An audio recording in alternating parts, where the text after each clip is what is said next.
It's been a week since the Ministry of Health announced the raising of the DORSCON level to orange. As of today, there are 58 confirmed cases of the coronavirus here, with 8 new cases announced yesterday. 5 of the 8 new cases are linked to the Grace Assembly of God Church, including a 54-year-old man who is a professor from the National University of Singapore School of Design and Environment. The Ministry of Health said yesterday that the professor did not interact with colleagues and students after he fell ill. The church, which has locations in Tanglin and Bukit Batok, is now linked to 7 confirmed cases, including the church's senior pastor, Wilson Teo. 2 earlier cases, both staff members at the church, were announced on Wednesday. There are now around 64,000 confirmed cases in China and over 100 new deaths. The country's death toll rose to 1,380 today, but the number of new infections in hard-hit Hubei province fell after a change in case definitions caused a massive increase the previous day. Japan has also reported its first death, a woman in her 80s in Kanagawa Prefecture. Now back home, there's ongoing talk about issues surrounding the coronavirus and its spread. For some clarity and insight, I'm joined by infectious diseases physician Dr. Leong Ho Nam from the Rofi Clinic at Mount Elizabeth Hospital, Novena. Welcome, Dr. Leong. Now, Dr. Leong, you have first-hand experience in managing outbreak situations, including SARS and H1N1. Now, what do you think of Singapore's approach in combating the coronavirus? I think Singapore's approach, the government's approach, has been top-notch. And I say it not just because I'm a Singaporean, but as an infectious diseases physician, I see all the steps and the check boxes all ticked. And not only has Singapore received accolades from amongst ID physicians, but we see it happening from overseas. And there's a lot of comparison between the Singapore government and the rest of other governments in the area, in the region or elsewhere that's stricken with the same disease. And the same consistent story happens. Singapore's doing everything right. Now, Dr. Leong, it all sounds good and dandy. Now, what else do you think can be done better though? Because surely there's room for some improvement. I think the government has done a lot of things.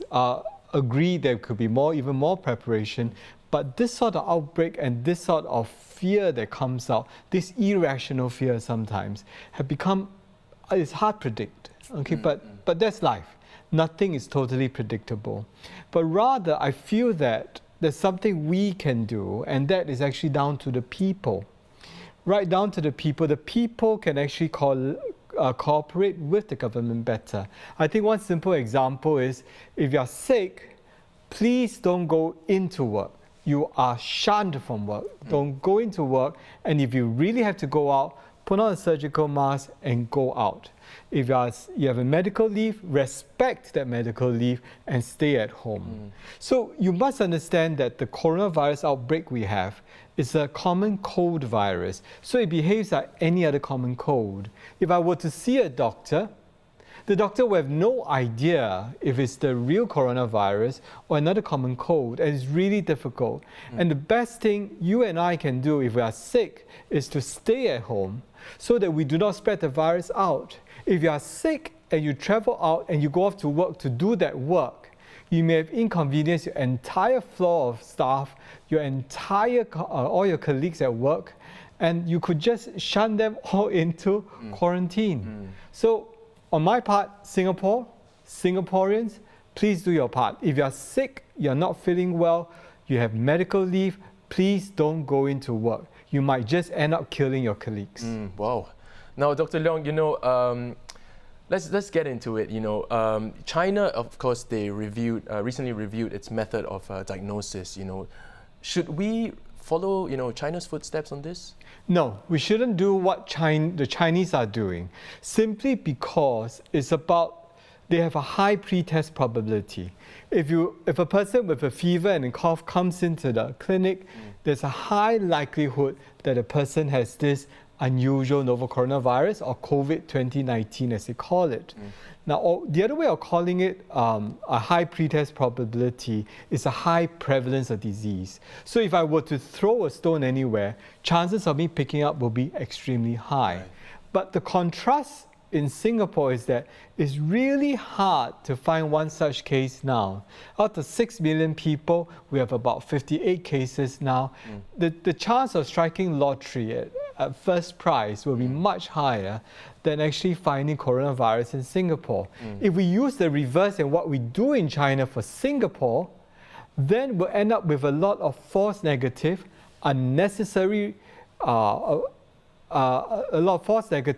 unnecessary diagnosis, and we are missing good diagnosis like influenza, common cold in these people. Right. So no, that's not for us, at least not at this point in time. Perhaps if it becomes very prevalent, and God forbid, like what's happening in Wuhan, China, yes, we will have to go that way. Right. Now, Dr. Leong, let's zoom in on one of on a much talked about issue. Now, a lot of people are asking, should I wear a mask or not to wear one? What is your take on this? I think we look into when we should wear a mask. It's much easier. Number one, if I'm sick, I should wear a mask because I don't want to spread anything to you. Now, that is first and foremost, you must do that. Now, for those people who are more than 65 and who are a bit on the heavyweight side, what I call the BMIs that are more than 30, you are at risk of getting a more severe form of the disease. Yes, in those people, I would encourage you to wear a mask, or better still, don't go out. Don't go out, stay at home, and the risk of you getting infected is extremely remote. Now, if you happen to have extra masks, okay, and you intend to use it, you must be cognizant of the fact that you use a mask now, you might deprive yourself or a colleague or friend or family member of a mask later. Let's be realistic here. Every country is stopping the export of masks. Not just the export of masks, but the materials to make the masks, which means the last mask which Singapore has in its stores might be the last. I know for the fact that the government is actively trying to procure and secure masks. Right. But we have to think that all our masks, all our ammunition, all our shields and all our defenses is exactly what we have up to now. And we have to defend the weak, and we have to defend the healthcare workers to deliver care. If you were to use a mask now indiscriminately, you may lose a mask.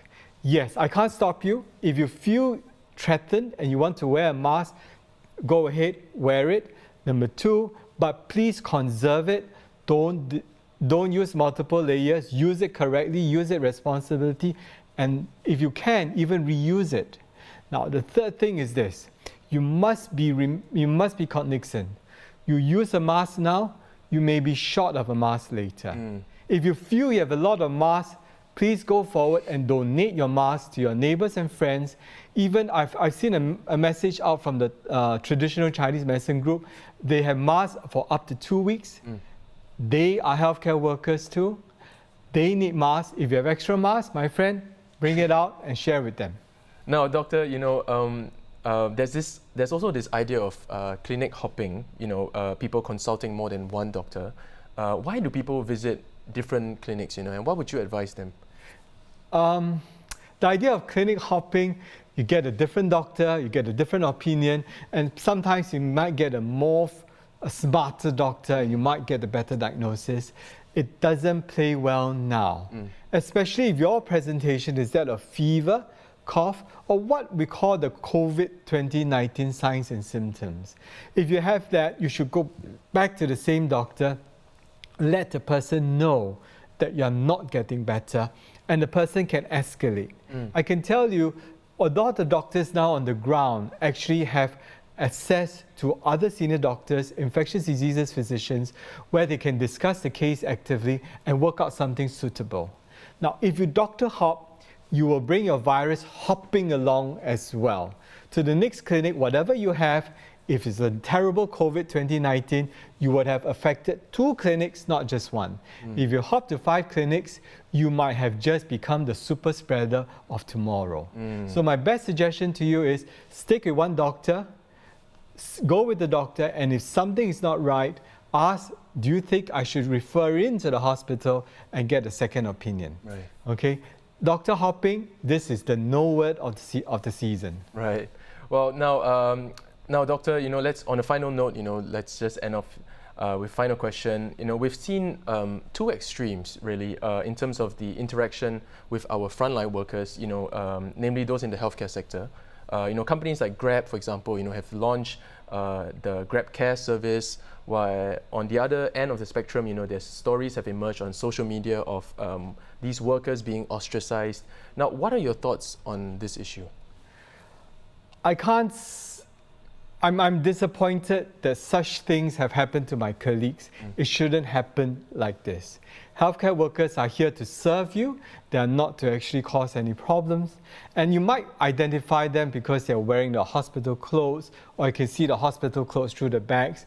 My friend, when these people attend to the sick ones, they'll be properly gowned up, they'll be properly suited, and what they wear out on the trains, on the bus, no, it's clean. There's no virus at all. There's no risk of the virus passing on to you. Now, what I would really appreciate is that you approach a person, you don't even need to shake their hands. Don't shake their hands. Just acknowledge a nod, thank you. And that's fine.